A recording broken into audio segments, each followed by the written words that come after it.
If I didn't think of something soon, I was going to die at this rate.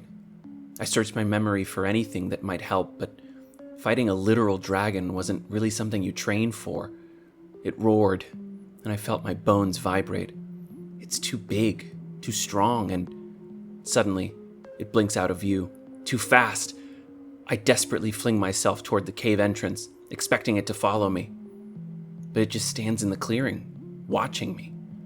And as I walk backwards slowly, it turns around and sits down in the center of the clearing. Huh. Well, that's a first. Still, I thank my lucky stars as I retreat, already rethinking my approach for when I come back to drop this weirdo. As Yvette pulled her spear out of the recently deceased chimera, she noted the local wildlife was getting bolder by the day. She looked down into a crater in the town square, and she didn't see much, but she heard everything. She took a moment, braced herself, and jumped down. As she approached the ground, she ran her hand across her face. A simple night sight magic she'd traded for ages ago. The merchant who sold it to her crossed her mind for a moment, but before that thought could fully form, they were upon her. The ground she'd landed on had too much give, and she thought about being against the cavern wall. The jaws of that monster closed around the space she used to occupy, and the cavern started to come to life. Yvette stuck to the wall and watched hundreds of monsters fighting and trying to feed on each other. Most were too weak to kill anything, but creatures like that false floor monster were the exception to that rule. In any case, none of these creatures were Yvette's prey today. She controlled her descent further into the cavern, bouncing from wall to wall when she encountered resistance. When she finally reached the bottom of the cavern, there wasn't any natural light left. In fact, there wasn't much breathable air left either. Fortunately, she'd built quite a collection of handy Magicks charms over the years, and she didn't even notice each of them activating as she started to explore. Where was that? She found her last fire Magicks marker and looked past the flame. Through a narrow passage, she saw her prey, a genuine dragon sitting on the ground in the distance. The cave the dragon sat in was massive, and the dragon was well lit by the dozens of markers Yvette had placed on the cave walls. As she approached, she started to review her strategy. The dragon might be small, but he was just as fast as any of his kind. It had turned its back to her. Maybe she should try sneaking up on it The dragon stood on its legs and turned to face her. How did he always sense her? It seemed more annoyed than angry, keeping Yvette at a distance as she approached. But knowing him, it wouldn't take long before the sound of air vacuuming slightly. Yvette didn't have time to imagine a destination. She just layered herself in fire magics and was face to face with the monster. She took a step back, but it didn't attack her instantly. He never did, but that didn't mean she was willing to risk getting hit. She sent out a wave of magics toward the dragon and repositioned herself against a wall as she did. The dragon dodged, roared, and they began to fight. An hour later, Yvette was starting to feel the effects of prolonged Magicks use. She'd offloaded as much of her Magicks output as she could to weapons and objects, but a living human body can only handle channeling so much Magicks before it just starts to break down. Frustratingly, monsters don't seem to have this problem. Probably because there's nothing actually living to break down. Yvette could read the writing on the wall. This dragon, or what was left of him, was just a horrible matchup for her. Already resistant to her fire magics, strong enough to fight her for an hour, and to make matters worse, it was starting to realize she couldn't beat him. She started to think about making another tactical retreat. Hang on. Why does he always reposition himself toward the back of the cave? He can't be worried about being blindsided. There's nothing else in this cave that could hurt him.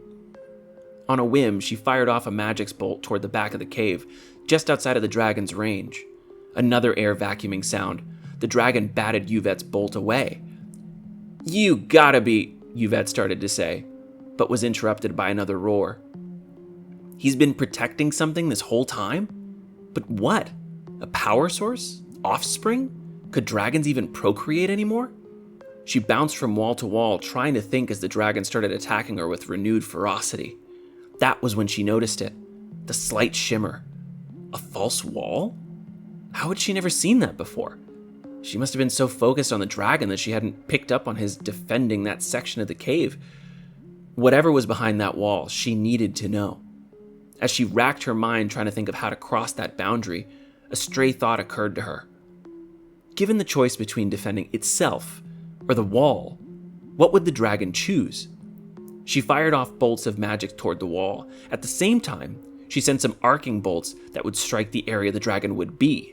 It was the kind of attack the dragon had easily dodged over the last hour, but that was before it had something to defend.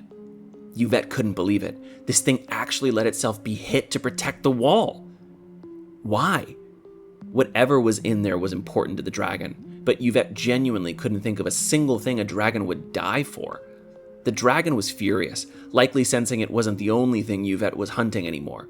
Still, Yvette wasn't done. She had 3 vision-melding Magicks charges in her talisman, but those took ages to re-empower. Was it worth using one to get through? Yvette knew it was reckless, but she used a charge and made a break for the wall. The dragon stood in her way. Could he see her? Impossible. He must be protecting it on instinct. She empowered one of the fire magics in the cave wall, which distracted the dragon for a split second. She crashed through the wall and... Yvette? Are you all right, darling? Cerisa said.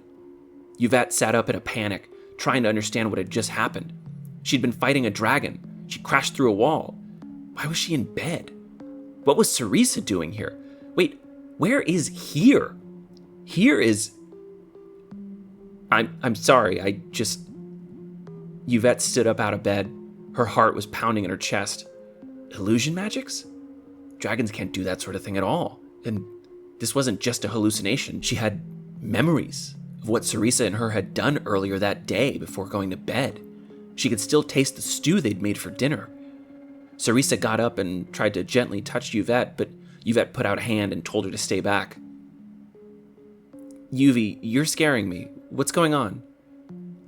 Yvette's thoughts exactly. Why would she be here with... Cerisa, said Yvette. She couldn't believe it. Cerisa was here, with her, alive. Yvette wasn't sure if she died or if this was an illusion, but whatever it was, Cerisa was here. She reached out to give Cerisa a hug. She felt a hand grab the back of her neck and fully wrap around it. She felt herself be flung backwards, and she watched as Cerisa in their room blinked out of existence. She was thrown across the cave and looked up at the dragon, who was roaring at her in a fit of rage. Finally, she had a theory about what had happened. You saw something you wanted, didn't you? She said. Or someone. The dragon seemed less interested in attacking Yvette and more interested in screaming its head off at this point. Yvette didn't bother using her charges this time. She just backed away slowly toward the exit. Once she'd left the cave, she started to make her way toward the surface. If she really listened, she could still hear the faint sound of a dragon's roar after she'd made it to the surface for the rest of the day.